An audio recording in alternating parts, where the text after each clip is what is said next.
Hey there, Pali people! I'm back. Coming to you from our vineyard in the Santa Rita Hills once again today. I'm Aaron Walker. I'm the winemaker for Pali Wine Company. And this is another installment of our video tasting series that we have been logging and doing for many weeks now. Today we've got 3 different wines. We have many other wines that I have reviewed in this same video format, and you will be able to find those through our Instagram page and on our website. Eventually, if not already, they will be linked to a YouTube account. So go back and look at some of the past videos. There's lots of fun wines to learn about. Today we're going to be focusing specifically on 2019 Riviera Pinot Noir, Sonoma Coast, 2019 Grenache, bottled under Tower 15, San Luis Obispo County, and a 2018 Dornfelder, bottled under Tower 15 wines as well, and that's Santa Rita Hills. So I'm here at the Pali Estate Vineyard in Santa Rita Hills today, doing this video because it's just a beautiful spring day out here. We are not tasting any wines today that come from this specific property, so I won't be talking much, if at all, about this particular vineyard. The Dornfelder, the last wine that we'll taste, does come from a property right across the highway here, very close to our vineyard, and we'll get into that one last. So thank you for joining. Hope you've been following along. We have, to start off, as I said, 2019 Riviera Pinot Noir. We'll go ahead and get that cracked open. Little background: Pali Wine Company was started in 2005, focusing only on Pinot Noir. That's why we added Tower 15 wines and also our third label, Neighborhood Wines, so we could produce wines other than Pinot Noir and Chardonnay, which is all we're doing under Pali Wine Company brand. Pali Wine Company was named for our owner's hometown of Pacific Palisades in California. It's right on the coast in Los Angeles County, sandwiched right between Santa Monica and Malibu. And so the brand Pali, short for Palisades, that's the nickname for that area. So the winery, Pali Wine Company. And then we use some of the neighborhoods within Pacific Palisades to name some of our wines. And so Riviera, there's a very well-known country club and golf course there. And this is our wine that we call Riviera, named after that neighborhood in Pacific Palisades. Riviera has been one of our top-selling wines for going on 10 years now, and if not more.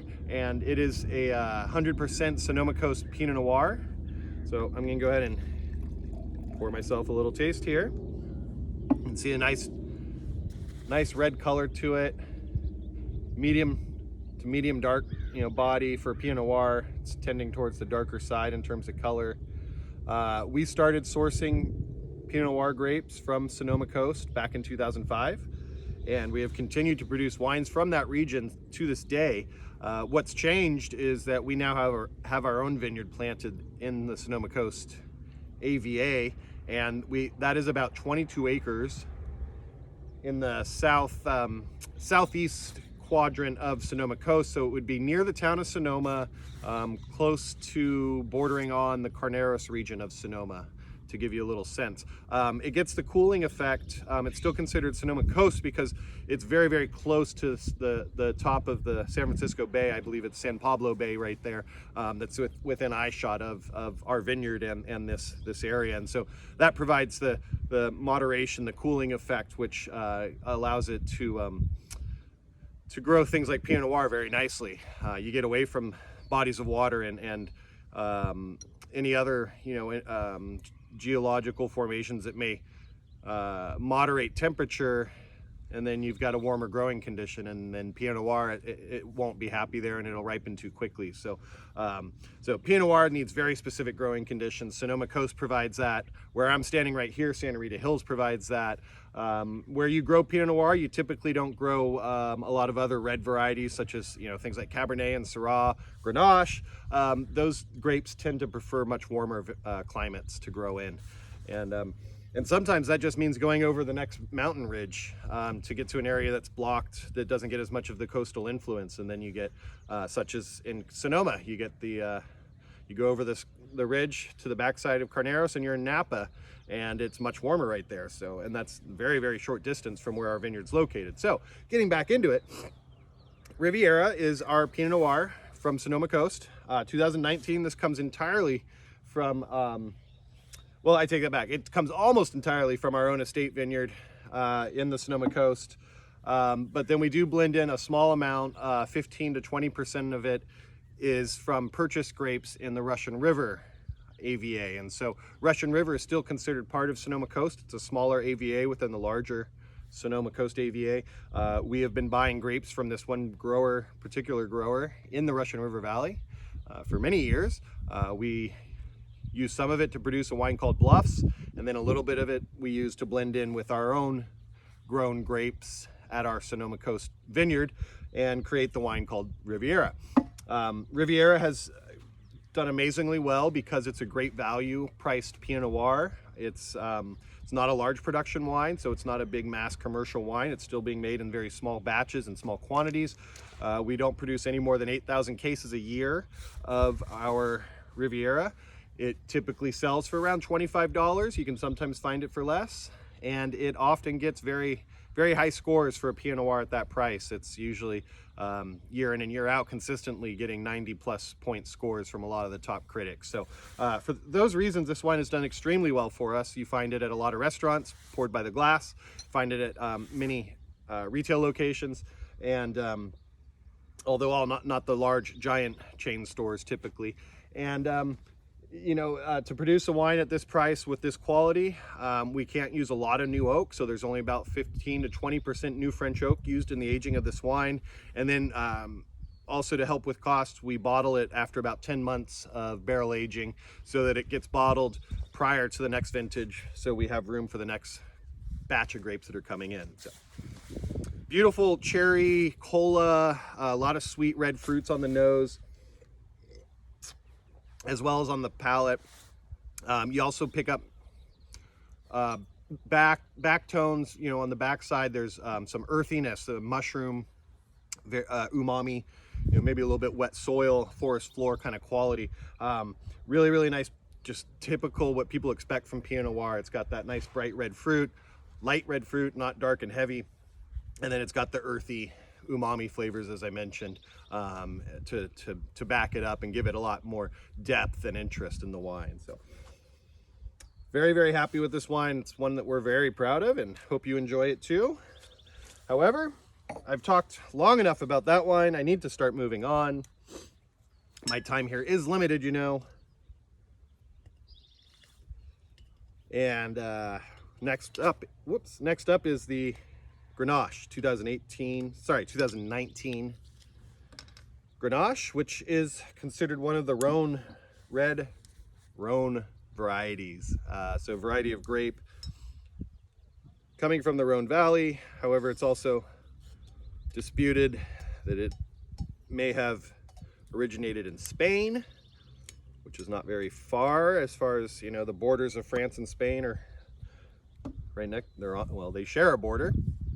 And so there was a lot of, it's especially in the Rhone Valley, in the warmer parts of France, you find grapes that are also grown in other places like Italy and Spain, and so that is the case here with Grenache.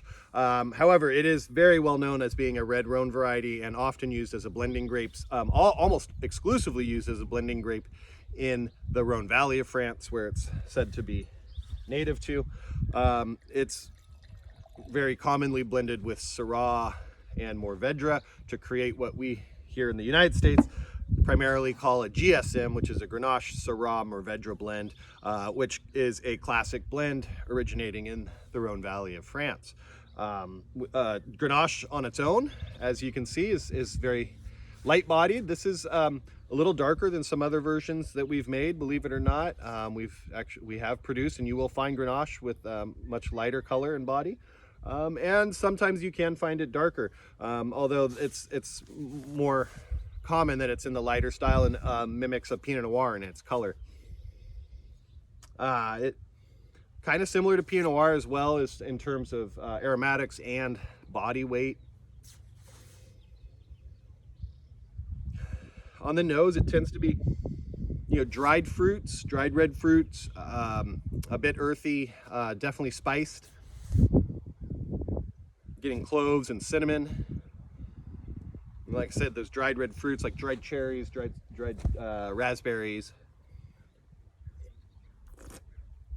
Maybe some little herbaceousness on the palate, little aromatic florals. What am I thinking of? Like violets and maybe some rose petal. Very typical. So you can tell, you know, by these descriptions, it's light and it's lively. It's not a heavy red wine by any means. So great alternative for Pinot Noir if you're looking for something you want to check out. That's similar but not the same. And you know, the red Rhone grapes, there's quite a few. We work with a couple others, Cinsault being one, and which is obviously much less known and gonna be harder to find, but we do bottle some Cinsault on its own. But that's another grape native to the Rhone Valley that is similar in body and style to Grenache in that it's very light and not real heavy. But again, it's most commonly used as a blending grape and not a standalone. Right, and then lastly, we're going to finish up by trying out a even less known grape called Dornfelder. If you can't tell by the name, this is of German origin, and this is a very rare wine to be produced in California. There are only, I mean, there may be less than 5 vineyards in the whole state that grow this grape variety. We've been making a Dornfelder from this particular vineyard, which is now called Chapel Vineyard, but used to be known as Huber Vineyard. And as I mentioned at the beginning of this video, that vineyard is right across the highway from where I am here in Santa Rita Hills. So this is a cool climate site where these grapes are being grown here in Santa Rita Hills. But Germany is also very cool climate in its growing areas. And, you know, Germany is most well known for growing white wines, aromatic white wines, Riesling, Gewürztraminers, things along those lines. The most widely planted red grape in Germany is Pinot Noir. And the second most widely planted red grape in Germany is Dornfelder. So this is a very common wine in Dornfelder. However, my understanding is that it is used more as like a blending grape and it's more of a table wine rather than an expensive luxury wine. It's a very interesting wine because it does exhibit some extremely dark color. It will stain everything it touches, so word of caution. It'll stain your teeth. I mean, and we're talking purple, dark purple. The grapes are super dark. The skins are extremely inky. Well, the color that comes out of the skins, rather, very, very inky, stains your hands and fingers when you're working with these grapes during harvest. It's a really interesting wine. And then you smell it, and it's got dark red fruits, berries, blackberries, but it's also very earthy or gamey. You know, it's got this very savory quality to it, kind of iron and blood-like, you know, in its aromas. And then you go in and you taste it, and you might be expecting by the color this to be a big, rich, jammy wine with not a lot of acid, you know, similar to like a Cabernet or something, but it's really not that. It's got a ton of acidity because it's grown in such a cool climate. It's got this almost tartness to it where, you know, it just cuts right through all that big, rich fruit and almost blood. You know, it's almost like you took a bite of a rare steak, but then there's something really, really tart, like you bit into a lemon or something to chase it down. And then you got all those other cool flavors going on, dancing around in there too, those berries and earthy flavors. So really cool, interesting wine. People always dig this wine, one of our best sellers. We just make very little of it. The cool thing is we did plant an acre of it here at this vineyard, and so we'll have that coming off this vineyard here very soon. A couple years actually, but not soon enough. So I gotta run. Love you all. Here's to a beautiful looking spring so far. Pali for the people!